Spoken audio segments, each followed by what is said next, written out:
6 months after the incident that had changed everything, Marcus stood once again outside Buckingham Palace. But this time, he wasn't there to challenge anyone or prove his superiority. Instead, he was part of a small group gathered for the filming of a documentary about modern military service, a project that had grown out of his transformed approach to martial arts content.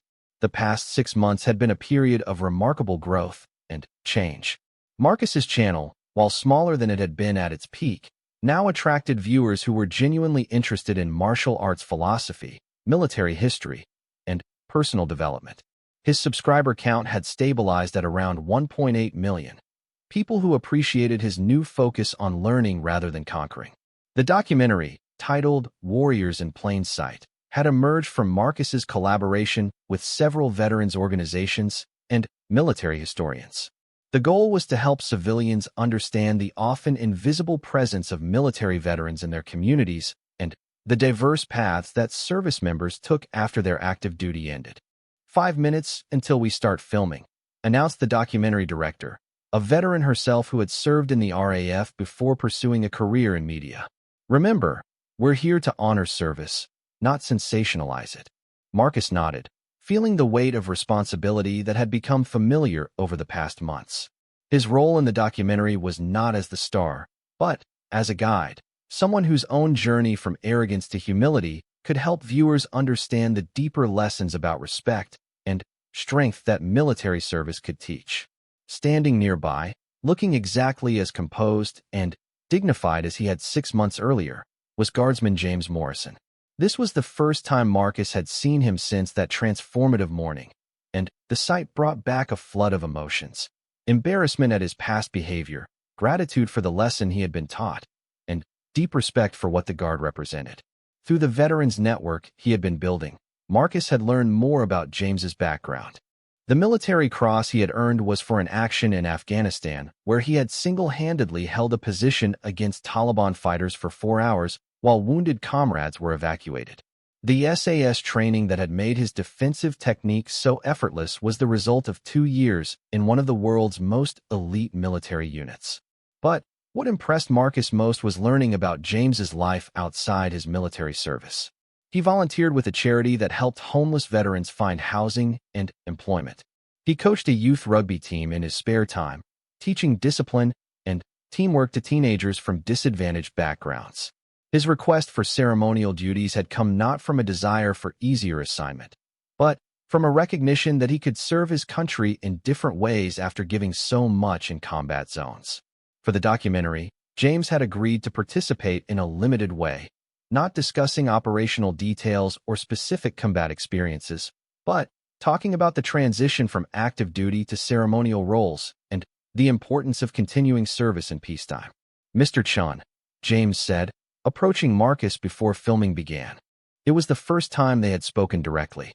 "Guardsman Morrison," Marcus replied, extending his hand. "I owe you an enormous apology for my behavior 6 months ago, and an enormous thank you for the lesson you taught me." James shook his hand with a slight smile. "No apology necessary, though I admit I was curious to see what you'd learned from the experience." "More than I ever expected," Marcus said honestly. "It completely changed my understanding of what strength really means." The conversation was interrupted by the call to begin filming, but Marcus felt a sense of closure that had been 6 months in the making. The documentary would include footage of their original encounter, Marcus's response video, and interviews with both men about how the incident had affected their perspectives on civilian-military relations. The first segment of filming focused on the daily reality of ceremonial duties. Viewers would learn that the guards they saw standing motionless for hours were not just actors in a tourist attraction, but active duty soldiers maintaining traditions that connected modern Britain to its military history. "People see the ceremony," James explained to the camera, "but they don't always understand that these traditions represent real values: discipline, service, respect for something larger than yourself. We're not just standing here for the tourists. We're embodying principles that our military has served for centuries." Marcus found himself deeply moved by James's articulate explanation of ceremonial duty. 6 months earlier, he would have dismissed such talk as meaningless tradition. Now he understood the profound connection between outward discipline and inner strength, between individual service and collective values. The documentary then shifted to Marcus's perspective, exploring how his encounter with a real warrior had forced him to reconsider everything he thought he knew about martial arts and strength.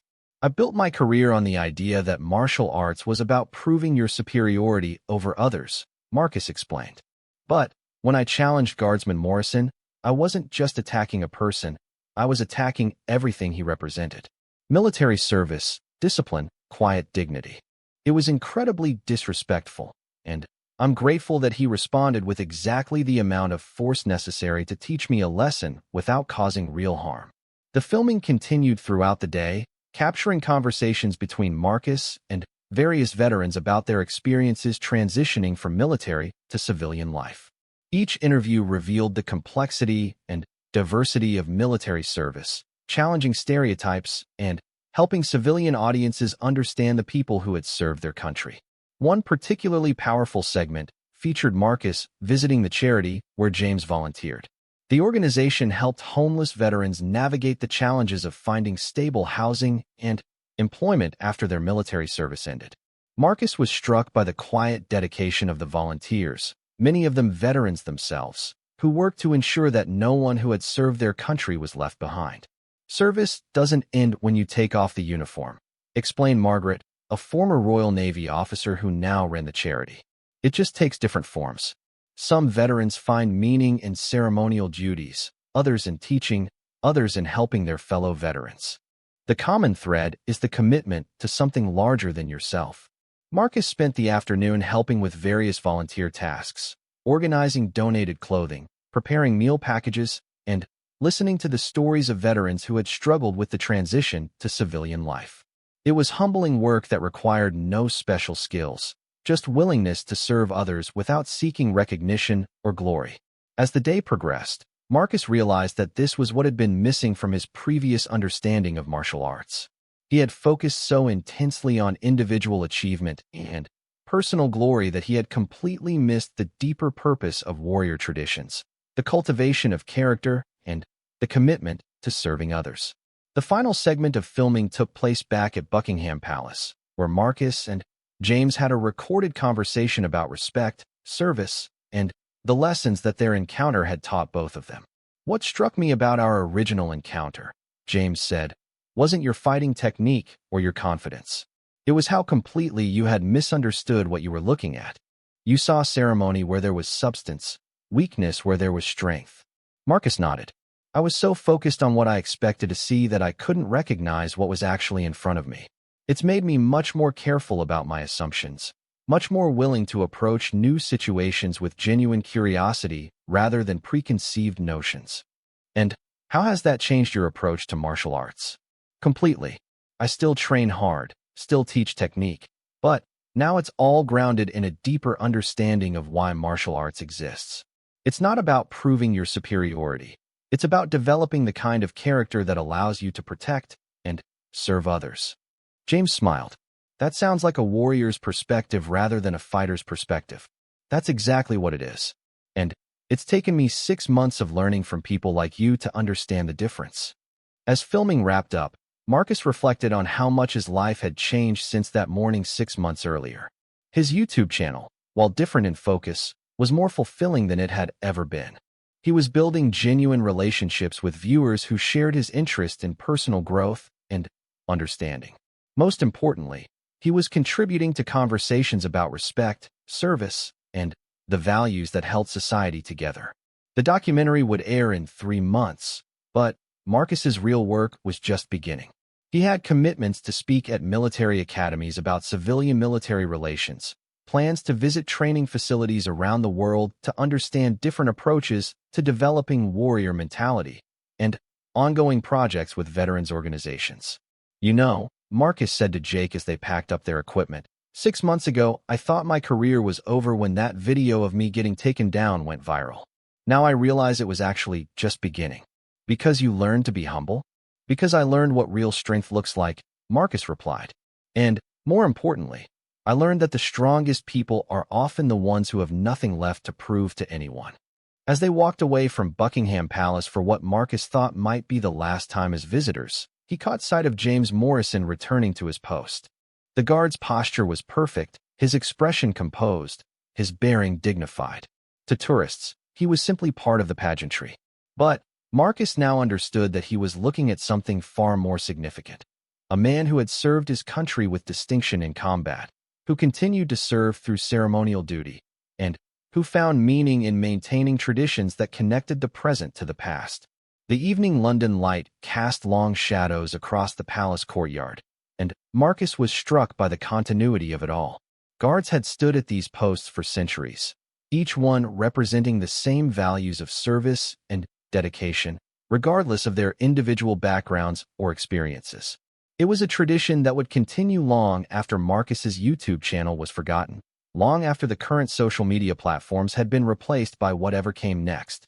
That night, Marcus posted a simple video to his channel, not highly produced content, but a thoughtful reflection filmed in his apartment after the day of documentary shooting. 6 months ago, I made the biggest mistake of my career right here in London, he told his camera. I thought I was challenging a ceremonial guard to prove the superiority of modern martial arts. Instead, I learned a lesson about respect, strength, and what it really means to be a warrior. He paused, looking directly into the lens with the kind of sincerity that had become his trademark since the transformation began. Today I spent time with that same guard and other veterans, learning about service and sacrifice and the quiet courage that doesn't need to advertise itself. It's taught me that the strongest people are often the ones who have nothing left to prove, and that real martial arts is about developing the character to protect and serve others. Marcus concluded the video with a message that had become central to his new approach. If you're interested in martial arts just to learn how to defeat other people, there are plenty of channels for that. But if you're interested in martial arts as a path toward becoming the kind of person who makes the world a little bit better, then I hope you'll stick around for this journey. The video performed well, but more importantly, it attracted the kind of engagement that Marcus had learned to value most. Thoughtful comments from viewers who were genuinely interested in personal growth and understanding. Many shared their own stories of learning humility, of discovering strength in unexpected places, of finding meaning through service to others. As Marcus prepared for bed that night, he realized that his transformation was complete, but also just beginning. The arrogant young martial artist who had challenged a royal guard 6 months earlier was gone, replaced by someone who understood that true strength came not from defeating others, but from lifting them up. The lesson had been painful and public, but it had also been transformative in ways that no amount of traditional training could have achieved.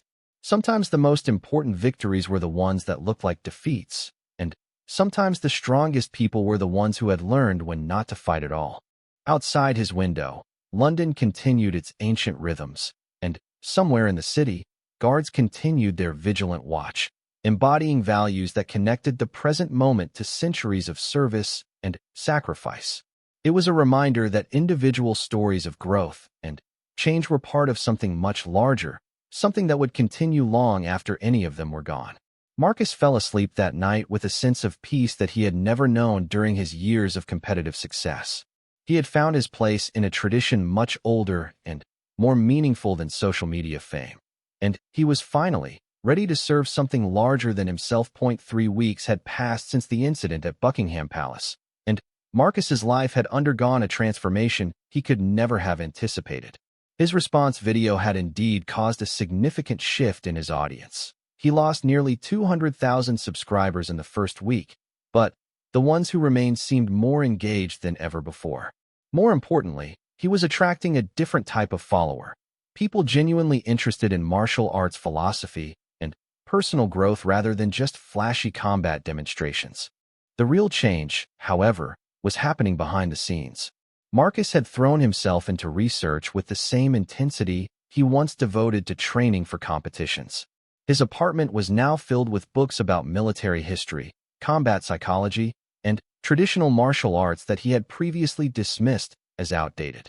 He had reached out to veterans organizations, traditional dojos, and military historians, slowly building a network of people willing to share their knowledge with someone genuinely interested in learning.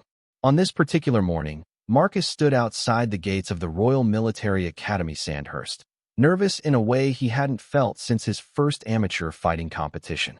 Today he would be attending a civilian leadership course that incorporated some military training principles. Not the hardcore selection processes that active duty soldiers endured, but enough to give him a taste of what real military discipline looked like. "You sure about this?" Jake asked, adjusting his camera equipment. They had permission to film certain portions of the day, though much of the training would be off-limits for security reasons. "Honestly, no," Marcus replied. "But that's exactly why I need to do it. 3 weeks ago I thought I understood what toughness meant. Now I realize I was playing at being a warrior while actual warriors were serving quietly all around me." The course instructor approached them, a compact woman in her 40s with the bearing of someone accustomed to command. Staff Sergeant Helen Reed had served 20 years in the British Army, including multiple deployments in combat zones, before transitioning to civilian training roles. "Mr. Chun," she asked, extending her hand. "I'm Staff Sergeant Reed. I saw your video about the incident at the palace. Took courage to admit your mistake so publicly." Marcus shook her hand, noting the firm grip and direct eye contact that spoke of absolute confidence without any need to prove it. "Thank you for agreeing to let us observe. I'm hoping to learn something about what real military training looks like." "Oh, you'll learn something all right," she said with a slight smile. "Though it might not be what you expect. Military training isn't just about physical toughness. It's about mental resilience, teamwork, and the ability to function under pressure while maintaining your humanity."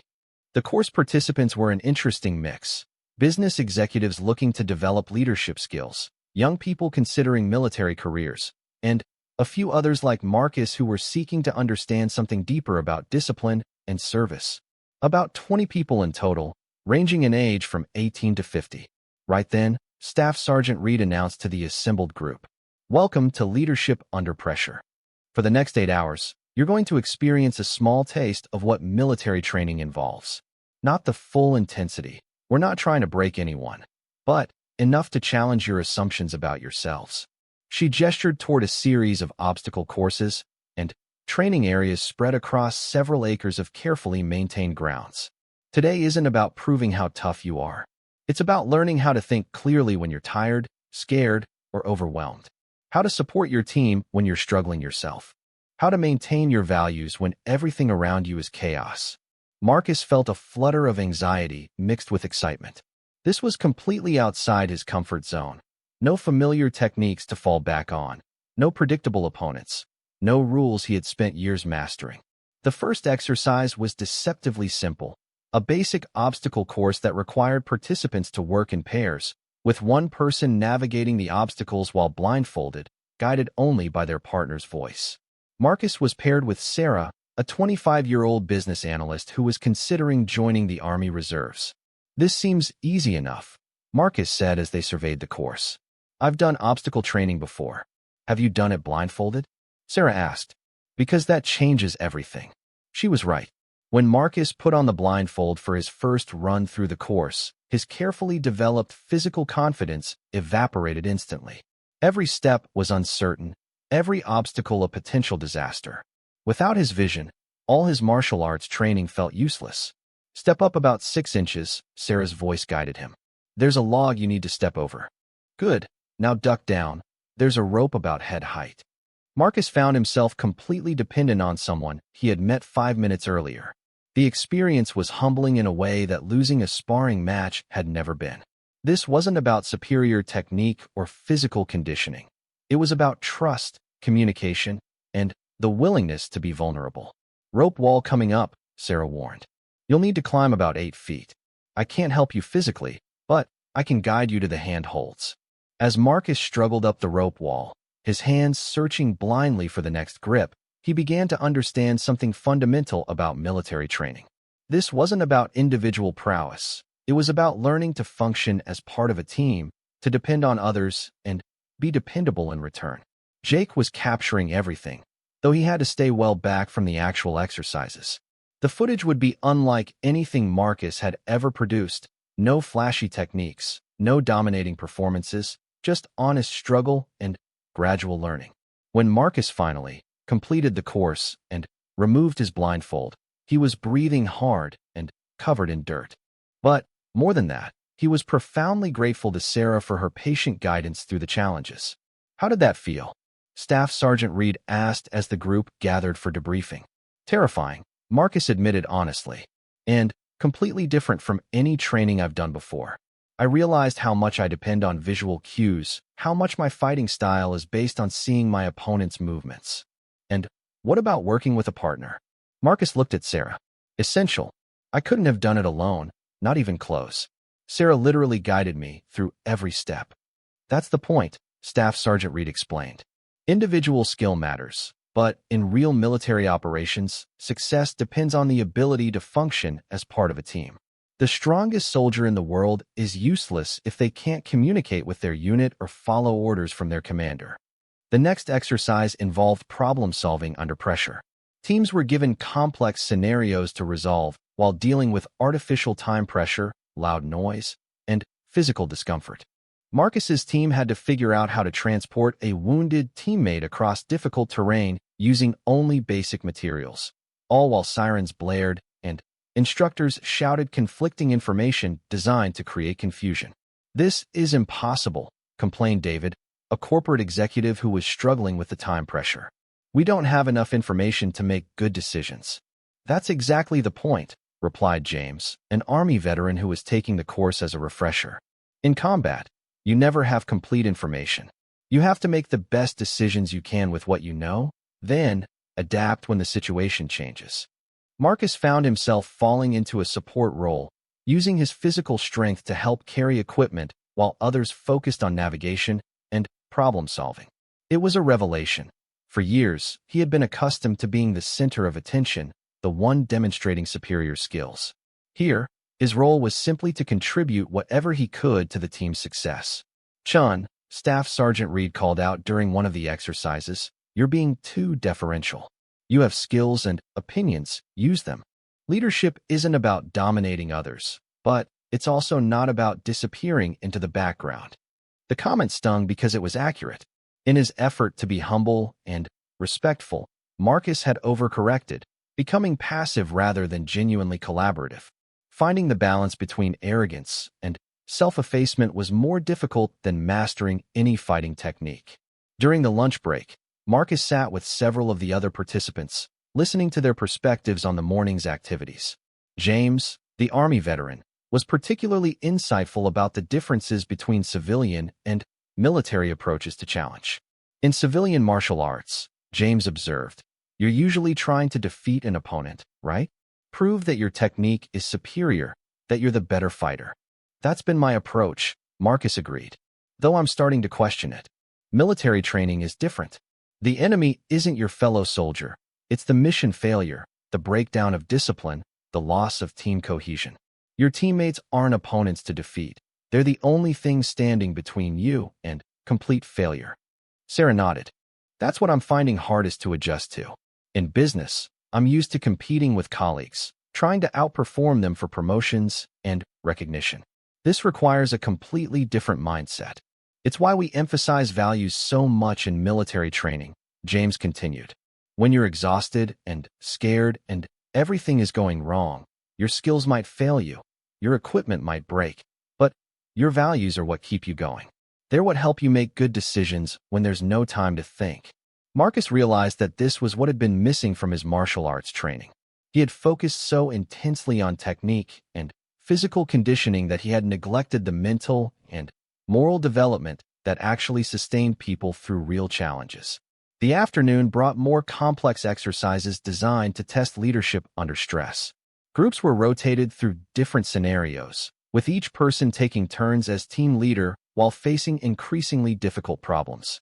When Marcus's turn came to lead, he found himself responsible for getting his team across a minefield, using only wooden planks and ropes. "Remember," Staff Sergeant Reed announced, "if anyone steps off the designated safe zones, the entire team starts over. You have 15 minutes to get all 6 team members across safely." Marcus studied the problem, trying to apply the analytical thinking he had been learning. The direct approach would be fastest, but carried the highest risk of mistakes. A more cautious strategy would take longer, but might be more reliable. "Okay," he said to his team, "here's what I'm thinking. We'll build a bridge with the planks, but We'll test each step carefully before committing to it. Sarah, you're our lightest member. You'll cross first and secure the ropes on the other side. David, you'll anchor things on this side. What if we run out of time? David asked. Shouldn't we just go for speed? If we make a mistake and have to start over, speed won't matter, Marcus replied. Let's focus on doing it right the first time. As they executed the plan, Marcus found himself thinking constantly about his team members' safety and success rather than his own performance. It was a fundamentally different mindset from competitive fighting, where victory required defeating others. Here, victory required ensuring that everyone succeeded together.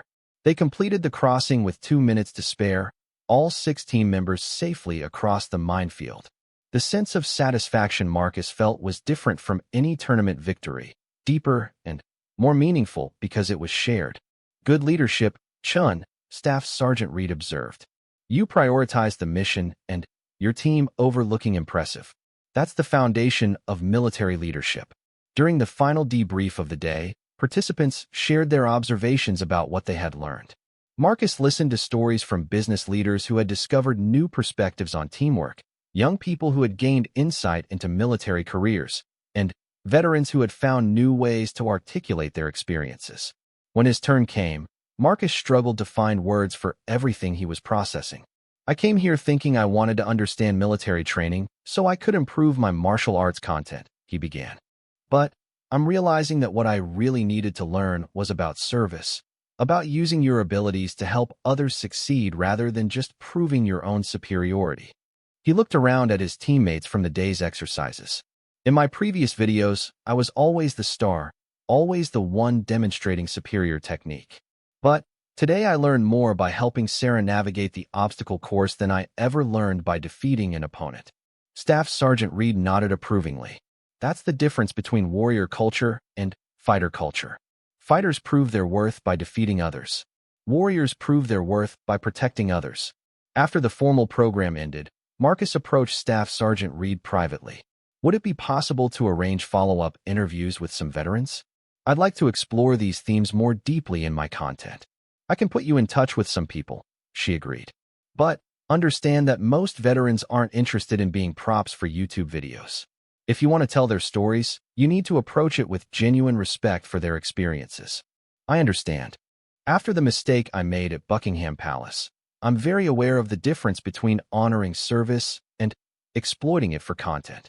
As Marcus and Jake drove back to London that evening, they discussed how to translate the day's experiences into meaningful content. The footage they had captured was unlike anything from Marcus's previous videos. No flashy techniques, no dominant performances, just honest learning and gradual growth. I'm thinking we structure it around the concept of warrior versus fighter, Marcus suggested. Use today's experiences to explore what real strength looks like when it's focused on service rather than dominance.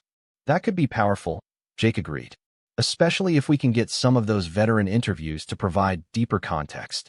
Marcus stared out the window at the English countryside passing by, processing everything he had experienced. The physical challenges had been significant, but manageable. The real difficulty had been psychological, learning to measure success by his team's achievement rather than his own performance, finding satisfaction in support roles rather than starring positions. You know what's strange? Marcus said finally.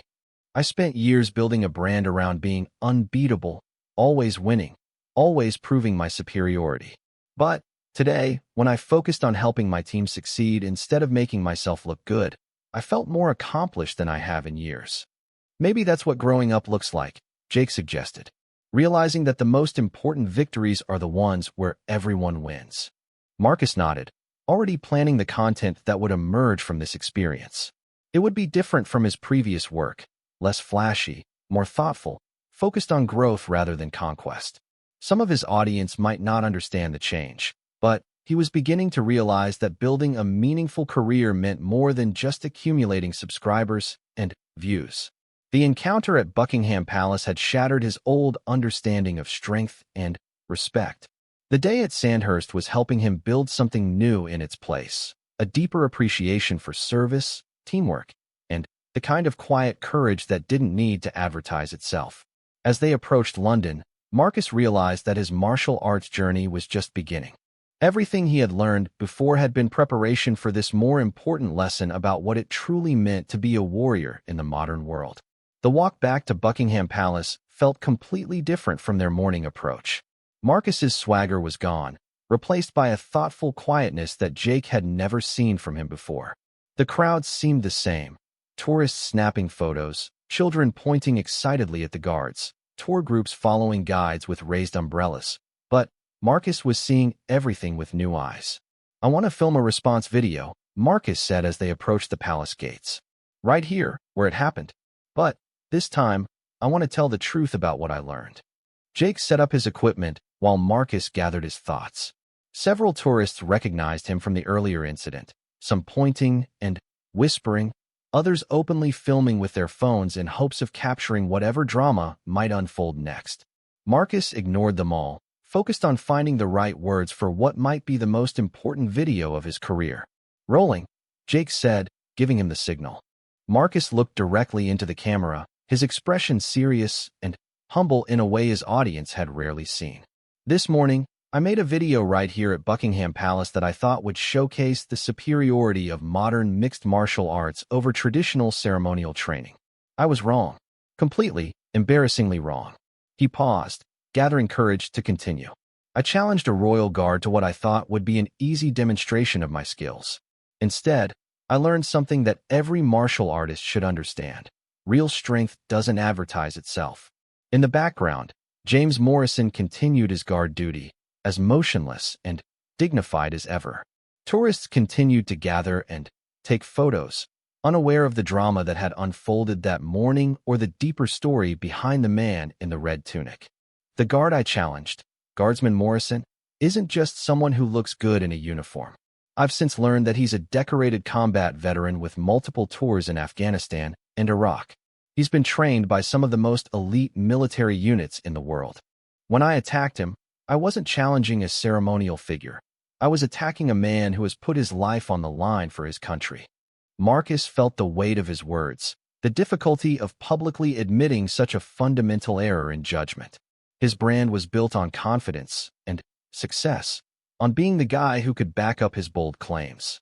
This video would show him as vulnerable, mistaken, humbled. "He could have hurt me badly if he'd wanted to. Instead, he used exactly the amount of force necessary to end my attack without causing injury. That's the mark of true expertise, knowing not just how to fight, but when to show restraint." Jake kept the camera steady, impressed by Marcus's willingness to be so publicly vulnerable. This was a side of his boss he had never seen before, and he suspected the audience would respond powerfully to this authentic moment of growth. "I've spent years talking about respect for the warrior tradition, about martial arts being more than just fighting techniques. But when I actually met a real warrior, I completely failed to recognize him because he wasn't advertising his skills. He was simply serving with dignity and discipline." A group of teenagers approached, recognizing Marcus from his videos and hoping to get selfies. Marcus politely declined, asking them to let him finish his recording. They backed away but remained nearby, curious about what the famous martial artist was doing at the palace. "This experience has taught me something crucial about strength and respect. True warriors don't need to prove themselves to strangers. They don't need to challenge random people for entertainment value. They serve something larger than themselves with quiet dignity." Marcus gestured toward James's position. "That guard standing behind me has probably faced dangers I can't even imagine. He's protected his fellow soldiers under fire, made life-or-death decisions in combat situations, and now he serves his country by maintaining traditions that connect us to our history and values." The irony wasn't lost on him that he was now using the guard's presence to make content, just as he had that morning. But this time, his message was about respect rather than conquest, about learning rather than defeating. "I want to apologize publicly to Guardsman Morrison and to all the serving members of the British Armed Forces for my disrespectful behavior this morning. I also want to apologize to my audience for letting my ego override my judgment." Jake signaled that they were getting some great footage, but Marcus was just getting started. This wasn't just a response video. It was a fundamental reconsideration of everything he had been teaching. Moving forward, Chin's Combat Academy is going to be different.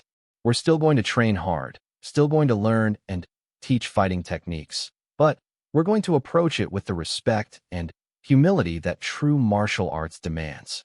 Marcus had been planning to end the video there, but he found himself continuing, driven by a need to fully process what had happened. You know, in traditional martial arts, there's a concept called beginner's mind, the idea that no matter how skilled you become, you should always be willing to learn from anyone, even people who seem less experienced than you. I lost that somewhere along the way. I started believing my own hype, thinking that my YouTube subscriber count somehow translated into real wisdom. A police officer had noticed the filming and approached to make sure everything was legitimate. Marcus briefly explained that he was making an apology video for something that had happened earlier, and the officer, recognizing the situation, nodded and moved on. The truth is, martial arts isn't about proving you're tougher than other people. It's about self-improvement, discipline, and, yes, respect for others, especially those who have earned it through service and sacrifice. Marcus looked directly into the camera, his voice gaining strength as he found his message. So here's what we're going to do differently. Instead of challenge videos designed to make me look superior, we're going to explore different fighting traditions with genuine curiosity and respect. Instead of mocking people who fight differently than we do, we're going to try to understand what we can learn from them. The crowd around them had grown, with several people recognizing that something significant was happening. Some were recording with their phones. Others were simply listening to Marcus's words with interest. I'm going to reach out to veterans organizations, to traditional martial arts schools, to anyone who can teach us about the real meaning of strength and courage. Because today I learned that the strongest people are often the ones who have nothing left to prove. Jake gave him a subtle signal that they had been recording for quite a while, but Marcus had one more thing he needed to say. To those of you who follow my content because you enjoy seeing me defeat other people, I understand if you decide to unsubscribe after this video. But to those of you who are genuinely interested in martial arts as a path of personal growth and understanding, I hope you'll stick around for what I think is going to be a much more meaningful journey. Marcus took a deep breath, looking once more toward James's position. And, to Guardsman Morrison, if you ever see this video, thank you for the lesson.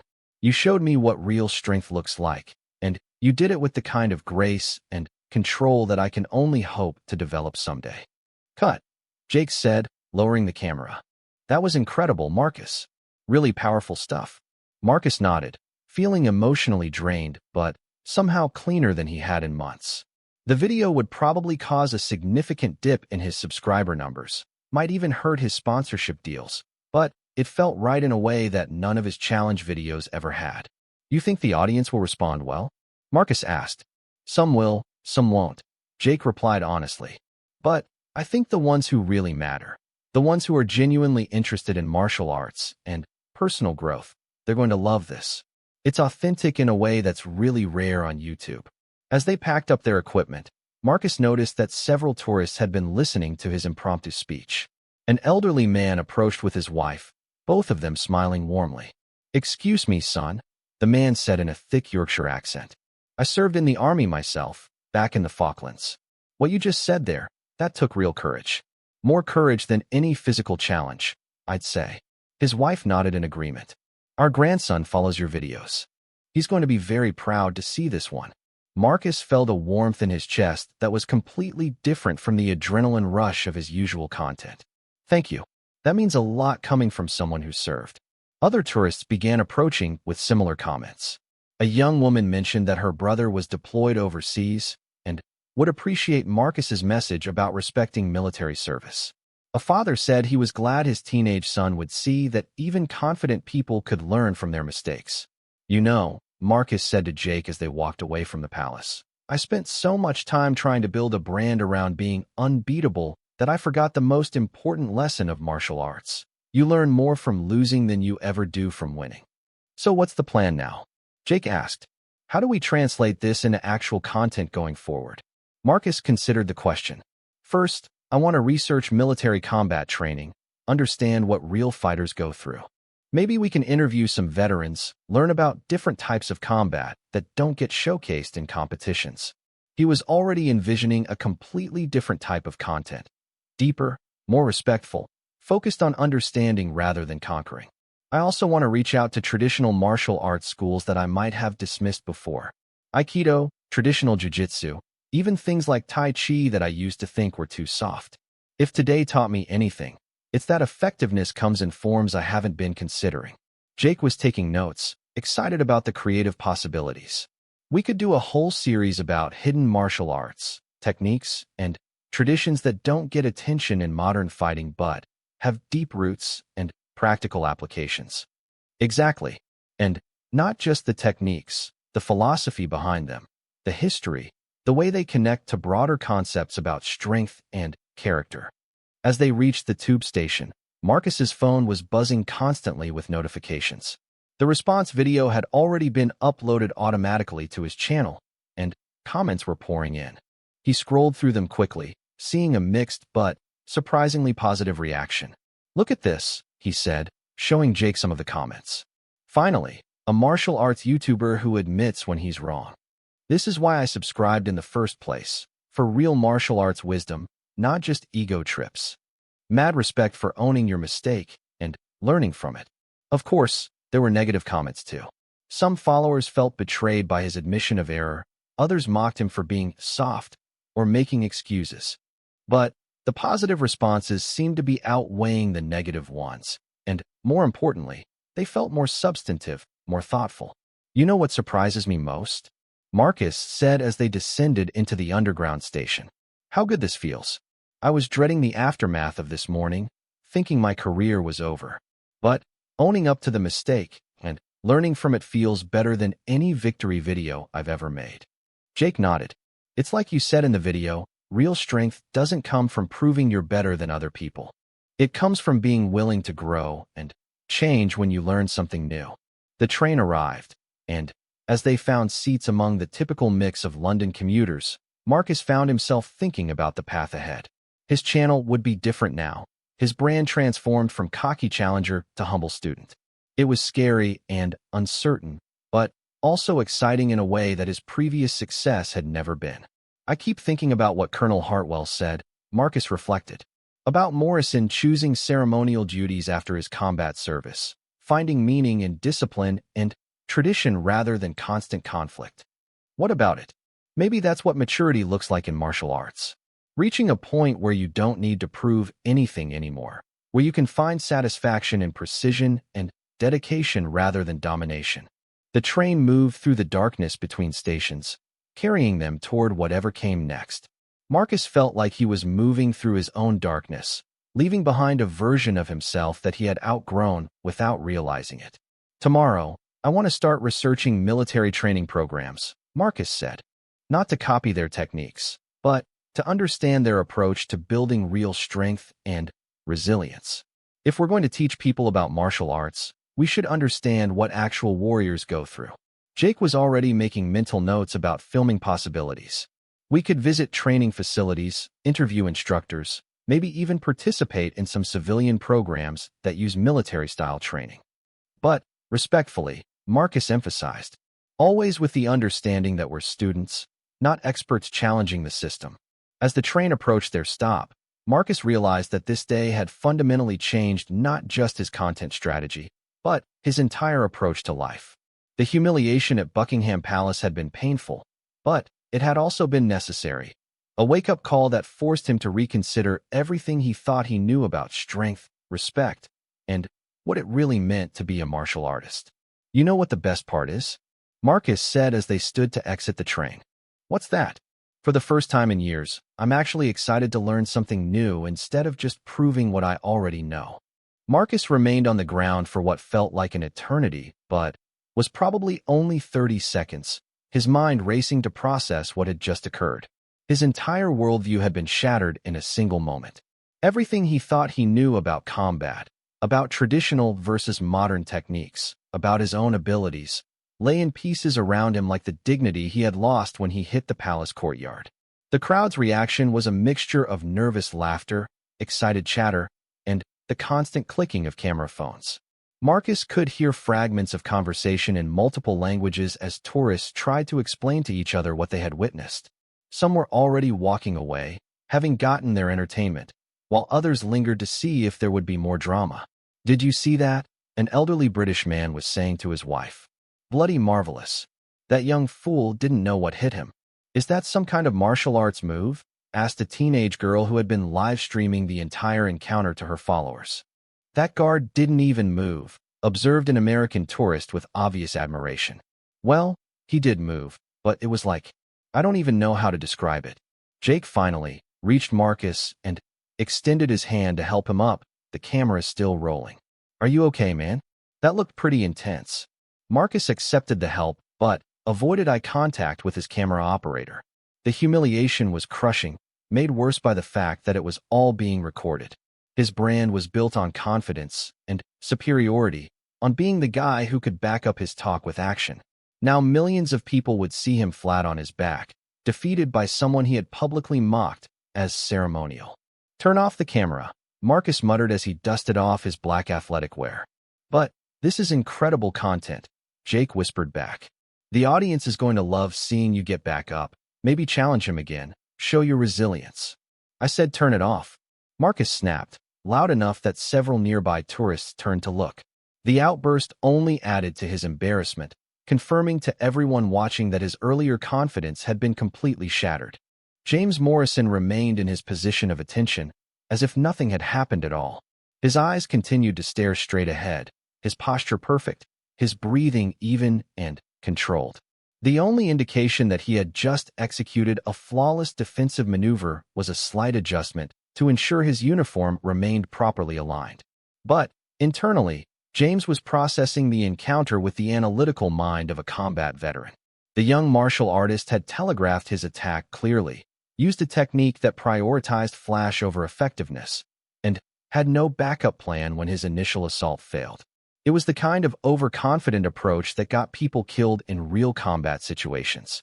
James had seen this type before during his military service. Soldiers who were deadly in training exercises, but fell apart when faced with unpredictable real-world scenarios. The difference between dojo fighting and actual combat was the difference between theory and practice, between performance and survival. Marcus slowly walked back toward the tourist barrier, his movements lacking the fluid confidence he had displayed just minutes earlier. The crowd was beginning to disperse, but many people were still filming him, waiting to see if he would attempt another challenge or simply retreat in defeat. "Marcus," Jake said quietly, trying to salvage something from the situation, "maybe we could get an interview?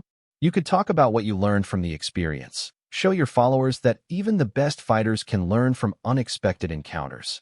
"There's nothing to learn," Marcus replied bitterly. "That wasn't even a real technique. I don't know what he did, but it wasn't proper martial arts." Jake looked skeptical. He had been filming Marcus for months and had seen him defeat dozens of opponents in controlled sparring matches. But what had just happened was unlike anything he had ever witnessed. The guard's movement had been so economical, so perfectly timed, that it seemed almost supernatural. "Maybe that's exactly what there is to learn," Jake suggested carefully. "I mean, whatever he did, it worked perfectly against your technique. Doesn't that mean it's worth understanding?" Marcus shot him a sharp look. "Whose side are you on here?" "I'm just saying, the audience might appreciate seeing you approach this with curiosity instead of just dismissing it. You're always talking about how martial artists should be willing to learn from anyone." Before Marcus could respond, a voice spoke behind them. "Excuse me, are you Marcus Chen?" They turned to see a man in his 50s approaching, dressed in casual but expensive clothing. He had the bearing of someone accustomed to authority, and his accent marked him as British upper class. "Yes," Marcus replied cautiously, wondering if he was about to be arrested for disturbing the peace. "I'm Colonel David Hartwell, retired," the man said, extending his hand. "I was watching your encounter with Guardsman Morrison. Quite educational, I thought." Marcus shook the offered hand, unsure how to respond. "I don't know what happened. That wasn't a standard defensive technique." "No," Colonel Hartwell agreed with a slight smile. "It certainly wasn't standard. But then, again, Morrison isn't a standard guardsman. Perhaps you'd be interested in joining me for coffee? I think there are some things about our ceremonial guards that you might find illuminating." Jake perked up immediately. "Could we film the conversation?" This could be really valuable content for the channel. Colonel Hartwell considered this. I suppose that would be acceptable, provided we keep certain operational details confidential. The public should understand better what they're actually looking at when they visit the palace. 20 minutes later, they were seated in a quiet cafe near Hyde Park, the camera set up discreetly to capture their conversation. Marcus had regained some of his composure, though the sting of public humiliation was still fresh.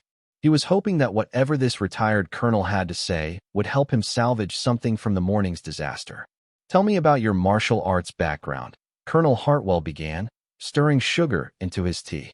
"I've been training for 15 years, Marcus replied, falling back into familiar territory. "Started with traditional karate, then moved into mixed martial arts. I train 6 days a week, teach at my own academy, compete regularly. My YouTube channel has over 2 million subscribers." "Impressive," the colonel said genuinely. "And you've built your reputation on being able to defeat various opponents?" "That's part of it. I also teach technique, philosophy, the mental aspects of combat. But, yes, I'm known for being willing to test my skills against anyone." "Anyone?" Marcus shifted uncomfortably. "Well, obviously I'm not going to fight random people on the street. I mean trained fighters, martial artists, people who can give informed consent to a challenge. Like guardsmen at Buckingham Palace." The question hung in the air for a moment. Marcus realized he was being led somewhere, but wasn't sure where. "I thought he was just ceremonial," Marcus said defensively. "Standing there in a fancy uniform, part of the tourist show. I didn't think he had real combat training." Colonel Hartwell leaned back in his chair. "Tell me, Mr. Chun, what do you know about the selection process for the Guards regiments?" "Not much. I assumed it was mostly about looking good in uniform, being tall, that sort of thing." "I see. And their training?" "Basic military stuff, I guess. How to march, present arms, that kind of ceremonial training." The colonel nodded thoughtfully. "Would it surprise you to learn that Guardsman Morrison served 3 tours in Afghanistan and 2 in Iraq? That he holds the Military Cross for gallantry under fire? That he spent 2 years training with the SAS before requesting ceremonial duties?" Marcus felt his stomach sink. SAS. Special Air Service. The most elite military unit in the British Armed Forces. Men who are trained to operate behind enemy lines, to survive and fight in situations that would break most soldiers. The colonel paused to sip his tea. "Not exactly ceremonial training, would you say?" Jake was filming intently, realizing that this conversation was taking an unexpected turn that could actually enhance Marcus's brand if handled properly.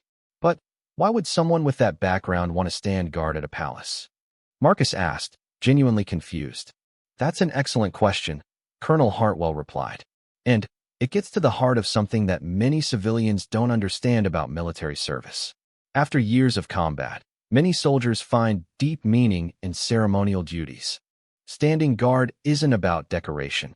It's about honor, discipline, representing something larger than yourself." He leaned forward slightly.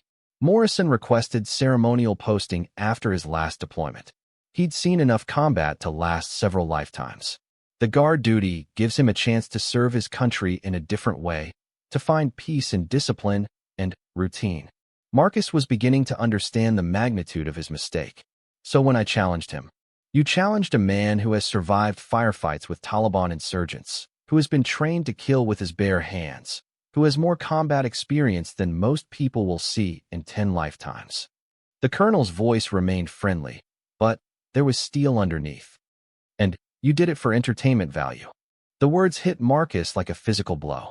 He had built his entire online persona around respect for martial arts, for the warrior tradition, for the discipline required to master fighting skills. Yet he had completely failed to recognize a true warrior when he encountered one. "I had no idea," Marcus said quietly. "Of course you didn't. How could you? Morrison doesn't wear his medals on his ceremonial uniform. He doesn't talk about his service record. He simply stands his post with the same dedication he once used to hold positions under enemy fire." Jake was capturing every word, sensing that this conversation could transform what had started as a humiliating defeat into something much more meaningful. "What technique did he use?" Marcus asked. "I've never seen anything like it. Close quarters combat training from his SAS days, most likely. Techniques designed for life or death situations where there's no time for extended exchanges. The goal is to end threats immediately and efficiently. The colonel smiled slightly. Not the kind of thing you learn in a traditional dojo. But it happened so fast. I barely saw him move. That's what years of real combat experience teaches you. There's no wasted motion, no telegraphing, no showmanship. Just effective action when it's needed. Marcus stared into his coffee cup, processing everything he was learning. His entire approach to martial arts suddenly seemed juvenile, focused more on appearance than substance. I feel like an idiot, he admitted. Don't, Colonel Hartwell said firmly. You made an assumption based on limited information. The real question is what you do with this new knowledge. What do you mean? Well, you have a platform, an audience of people interested in martial arts. You could use this experience to teach them something valuable about respect, about recognizing that real strength doesn't always announce itself. Jake nodded enthusiastically. That could be an amazing series. Hidden Warriors or something like that. Exploring the combat backgrounds of people you wouldn't expect. Marcus looked up from his coffee. You think Morrison would talk to me? I mean, after what I did. I doubt it, the colonel said honestly. Active duty personnel generally don't give interviews about their service records. But there are plenty of veterans who might be willing to share their stories, help your audience understand the difference between sport fighting and actual combat. The idea was beginning to take shape in Marcus's mind.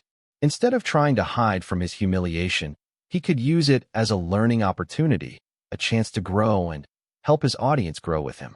There's something else you should consider, Colonel Hartwell continued. Your challenge this morning was witnessed by hundreds of people and recorded by dozens of cameras. By now, videos of your encounter are probably spreading across social media platforms worldwide. Marcus groaned. My reputation is going to be destroyed.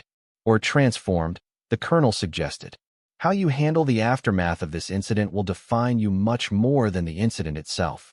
You can either try to make excuses and dismiss what happened, or you can acknowledge that you learned something valuable about respecting others and recognizing strength in unexpected places. Jake was already imagining the content possibilities. We could do a whole series about different types of combat training. Maybe interview veterans, explore the connection between military service and martial arts. But first, Colonel Hartwell said, standing to leave, you need to decide what kind of martial artist you want to be going forward. Someone who learns from humility, or someone who retreats into defensiveness when challenged. After the colonel left, Marcus and Jake sat in silence for several minutes, each processing the conversation in their own way. The cafe around them hummed with normal London life, tourists consulting maps, business people checking phones, students studying over laptop computers. You know what the crazy thing is? Marcus finally said. I always talked about respecting the warrior tradition, about martial arts being more than just fighting techniques. But when I actually met a real warrior, I completely missed it. Because he wasn't advertising it, Jake observed. He was just doing his job with dignity and discipline. Marcus nodded slowly. I spent so much time looking for flashy techniques and dramatic confrontations that I couldn't recognize quiet strength when I saw it. His phone buzzed with notifications. The videos from the morning were indeed going viral, with hashtags like hashtag Royal Guard vs. MMA and hashtag Buckingham Palace Smackdown trending across multiple platforms. Comments ranged from mocking his defeat to praising the guard's skill to debating the appropriateness of his challenge in the first place. Look at this, Marcus said, scrolling through the reactions. Some people are calling for the guard to be fired for attacking a civilian. They have no idea what actually happened. Maybe that's your next video, Jake suggested. Setting the record straight, explaining what you learned about who these guards really are. Marcus considered this. The easy path would be to make excuses, claim the guard had used illegal techniques, play the victim. His core audience might accept that narrative, allowing him to maintain his image as an undefeated champion. But Colonel Hartwell's words echoed in his mind. What kind of martial artist did he want to be going forward? You know what? Marcus said, his voice gaining strength as he made his decision. Let's head back to the palace. I want to make another video, but this time I want to do it right. Sometimes the most devastating defeats come not from the strongest opponent, but from underestimating the quiet dignity of those who serve. In a world where martial arts prowess is measured by flashy techniques and social media fame, One cocky fighter was about to learn that true strength often wears the most humble disguise. The morning sun cast long shadows across the courtyard of Buckingham Palace as tourists gathered behind the ornate iron railings, cameras ready to capture the famous changing of the guard ceremony. Among them stood Marcus Chun, a 28-year-old mixed martial arts instructor whose social media following had grown to over 2 million subscribers. His YouTube channel, Chin's Combat Academy, featured weekly videos of him demonstrating devastating fighting techniques and occasionally challenging random people to friendly sparring matches. Marcus had built his reputation on being fearless, willing to test his skills against anyone, anywhere. His lean but muscular frame bore the marks of countless training sessions, and his confidence radiated from every gesture. He wore his signature black athletic wear, even while sightseeing, always ready to film content that would keep his audience engaged. "Look at those guards," Marcus said to his camera operator, Jake, who had been following him around London for a week-long series called Fighting Across the Globe. The phone was positioned to capture both Marcus and the stoic guards in their iconic red tunics and tall bearskin hats, standing there like statues. I bet they've never faced real combat training. Jake, a nervous 22-year-old film student who had only been working with Marcus for 3 months, shifted uncomfortably. "Maybe we should just film the ceremony normally, Marcus. This is a pretty serious place." Marcus laughed, his voice carrying the casual arrogance that had made him famous online. "Serious? Jake, content is content. My followers want to see me push boundaries, test limits. That's what gets views." He gestured toward the guards. "These guys are just for show? Ceremonial. I could probably take down 3 of them without breaking a sweat." The crowd around them was typical of any tourist day at the palace. Families with children pointing excitedly at the guards, elderly couples consulting guidebooks, and young people taking selfies. Most were oblivious to Marcus's growing fixation on the guards, but a few had recognized him from his videos and were discreetly filming with their phones. Standing at attention in the sentry box directly in front of them was Guardsman James Morrison, though none of the tourists knew his name or background. To them, he was simply another uniformed figure in the grand theater of British tradition. James was 34 years old, though his motionless stance and the shadow of his bearskin hat made it impossible to guess his age. He had been serving in the Scots Guards for 16 years, with multiple tours in Afghanistan and Iraq behind him. What the tourists couldn't see was the network of scars across James's back from an IED explosion in Helmand Province, or the slight stiffness in his left knee from a sniper's bullet that had found its mark during a patrol in Basra. They couldn't know that he had been awarded the Military Cross for single-handedly holding a position against enemy fire while his wounded comrades were evacuated, or that he had spent 2 years training with the SAS before returning to ceremonial duties. James had requested the ceremonial posting after his last deployment, wanting something that would let him serve his country while processing the weight of what he had seen and done overseas. The tourists saw pageantry. James saw meditation in motion, a chance to honor his fallen comrades through perfect discipline and unwavering focus. Marcus continued his commentary for the camera, his voice growing louder as he warmed to his theme. "You see, the problem with ceremonial martial arts is that it's all form, no function. These guards probably learned some basic hand-to-hand combat in training, but it's nothing like real fighting. Modern mixed martial arts has evolved beyond traditional techniques." A few tourists were starting to notice Marcus's loud commentary, some moving closer to see if something interesting was about to happen. Others, particularly those with children, began to edge away, sensing the potential for confrontation. "I mean, look at that stance," Marcus continued, pointing directly at James. "Completely rigid, no flexibility, no ability to adapt to a real attack. In my dojo, we teach fluid movement, constant adaptation. That guard wouldn't last 10 seconds against someone with real training." Jake tried again to redirect his attention. "Marcus, maybe we should move on to the next location. We've got that interview with the boxing coach in Camden this afternoon." But Marcus was already fully committed to his impromptu performance. His subscriber count had been plateauing lately, and he knew that controversy and confrontation drove engagement. A video of him challenging a royal guard would be guaranteed to go viral, bringing in new subscribers and sponsorship opportunities. "You know what? Marcus said, addressing both his camera and the growing crowd of onlookers. I think it's time for a real demonstration. Time to show the difference between ceremonial posturing and actual combat skills. He began to approach the rope barrier that kept tourists at a respectful distance from the guard post. The crowd's murmur grew more intense, with several people pulling out their phones to record whatever was about to happen. A few voices called out warnings, but Marcus was already in performance mode, feeding off the energy of potential viral content. James remained motionless, his eyes fixed straight ahead, but his peripheral vision tracked every movement Marcus made. Years of combat experience had taught him to assess threats quickly and accurately. The approaching young man displayed the cocky swagger of someone who had never faced real danger, never had to make life or death decisions in a split second. Marcus stepped over the rope barrier with theatrical confidence. "Excuse me, guard." He called out loudly enough for his camera to pick up clearly. "I'm Marcus Chun, martial arts instructor. I've got a challenge for you." The crowd was fully engaged now, forming a loose semicircle around the scene. Tour guides were trying to move their groups along, but curiosity kept most people rooted in place. Some tourists were already uploading short clips to social media, adding hashtags like #Buckingham Palace and #Royal Guard Challenge. James continued to maintain his position, but his training was already running threat assessments. The young man was clearly athletic, moved with the confidence of someone trained in fighting, but his approach lacked the controlled aggression of a serious threat.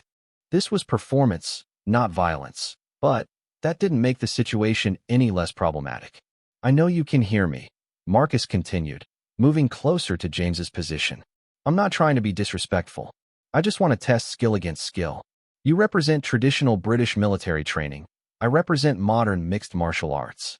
Let's see which is more effective." Jake was frantically whispering into his phone, trying to reach their local liaison about whether this was legal or wise. But Marcus was beyond listening to advice. He was already visualizing the YouTube thumbnail. "MMA fighter destroys Royal Guard," with his face in an expression of triumphant victory. The morning was crisp, with a light breeze carrying the sounds of London traffic and the excited chatter of tourists. The palace walls rose majestically behind them, representing centuries of British history and tradition. In this setting, Marcus's challenge seemed both absurd and somehow inevitable, a clash between ancient ceremony and modern showmanship. "Look," Marcus said, raising his hands in what he thought was a peaceful gesture. "I'm not asking you to leave your post or break protocol. Just a simple demonstration. You can even keep your hat on." He grinned at what he thought was a clever joke. "One move. I'll show you a basic takedown. You can try to counter it.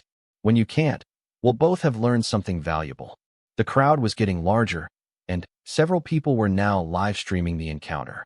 Marcus's follower count was probably climbing in real time as word spread across social media platforms. This was exactly the kind of organic viral moment that could launch his career to the next level. James had been in situations far more dangerous than this, had faced enemies with actual weapons and deadly intent. But he had never had to deal with a social media influencer trying to use him as a prop for internet fame. His training covered many scenarios, but wannabe celebrity looking for viral content wasn't one of them. Palace security was certainly aware of what was happening. Cameras throughout the area would be tracking the situation, and plainclothes officers were probably already moving into position. But James knew that the protocol was clear: maintain position, maintain dignity, let security handle disruptions unless directly threatened. Marcus interpreted James's continued silence as uncertainty or perhaps even fear. In his mind, the guard was probably intimidating crowds of tourists all day but had never faced a real challenge from someone with actual fighting skills. This was going to be easier than he had expected. "Okay, I can see you're thinking about it," Marcus said, beginning to move in a loose circle around James's position. "That's smart. Assess your opponent, look for weaknesses. But here's the thing about ceremonial training versus real combat experience. Ceremony makes you predictable." He was now directly in front of James, close enough that the guard would have to look down slightly to make eye contact if he chose to break his forward stare. Marcus could see his own reflection in the polished buttons of James's red tunic and felt a surge of confidence. I'm going to demonstrate a simple leg sweep, Marcus announced loudly enough for everyone to hear. It's one of the most basic takedown techniques in mixed martial arts. Your stance is completely vulnerable to it.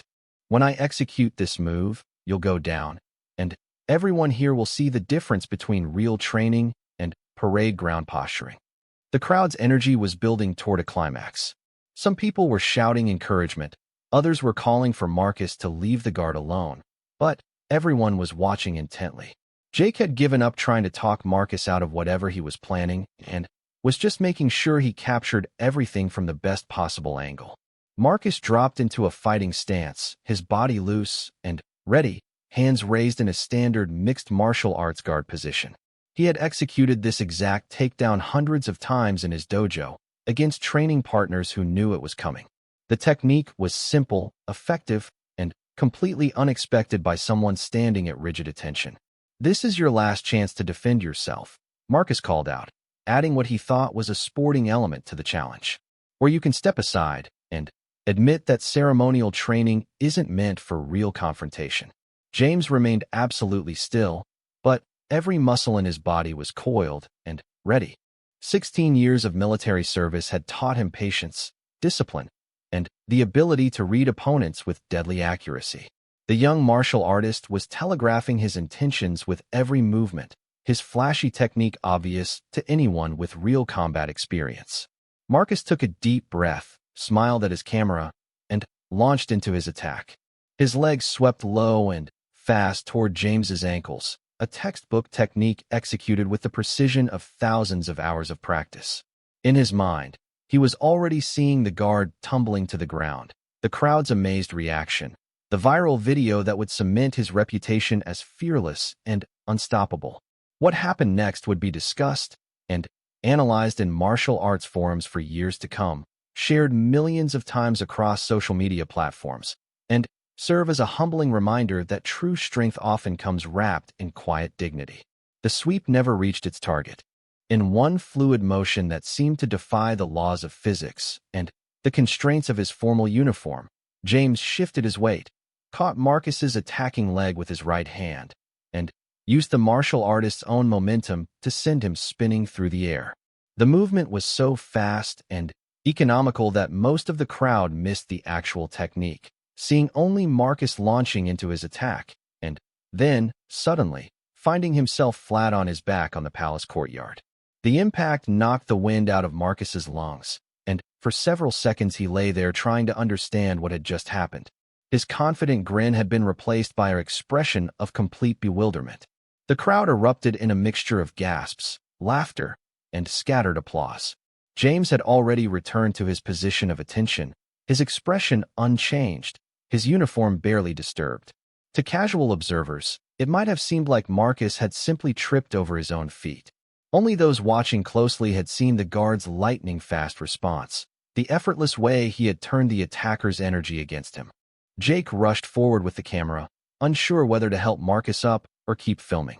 The martial arts instructor slowly rolled to his side, then pushed himself up to a sitting position, his face red with embarrassment and confusion. How did Marcus began, but his voice trailed off as the reality of what had just happened began to sink in. Around him, tourists were already posting videos to their social media accounts, and he realized that his humiliating defeat was probably already spreading across the internet. The morning sun continued to shine down on Buckingham Palace, but for Marcus Chun, the world had suddenly become a much more complicated place.